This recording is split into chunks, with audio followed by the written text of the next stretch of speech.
In this video, we're going to be discussing the deposition of sediment in water. So the two different types that we're going to discuss are horizontal and vertical sorting.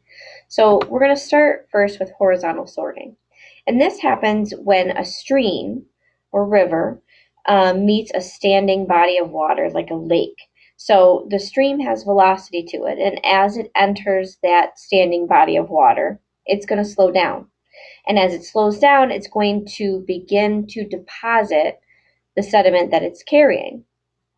And remember, greater velocity is needed to move larger particles. So as it slows down, it's going to deposit these pieces of sediment in a specific order.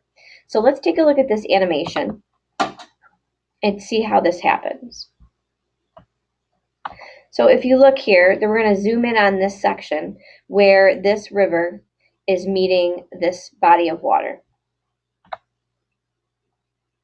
So as the stream flows into the body of water, it is losing velocity. It is slowing down. And so we see that it is dropping the larger sediments first. The medium-sized sediments will be deposited next. And then the smallest of the sediments will be deposited furthest out into the lake.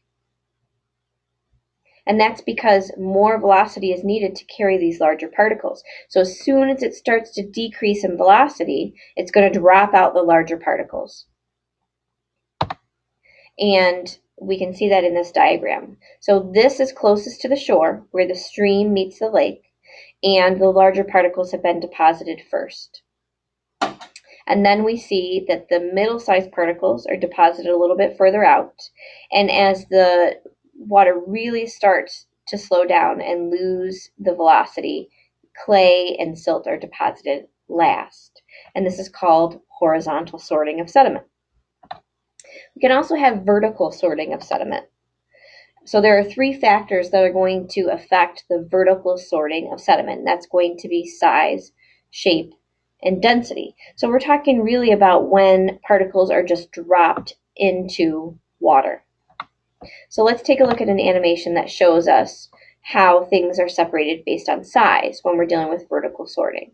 So if I take all of these sediments and I drop them into this water, you're going to see that they are going to separate themselves out.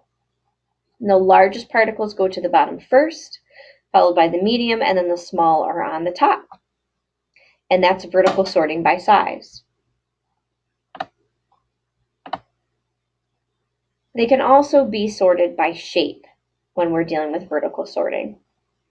So if all of these objects, A, B, and C, have the same mass and the same density, when I drop them into water, we're going to see that A will settle the fastest because it is round and smooth. And so the friction will be less. So it will travel to the bottom the fastest, followed by B and then C.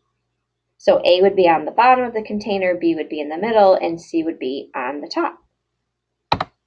We can also sort particles by density. So if we were to drop all of these particles into this container of water at the same time, we would see that those that are the most dense would settle on the bottom, middle density would be in the middle, and the least dense would be on the top.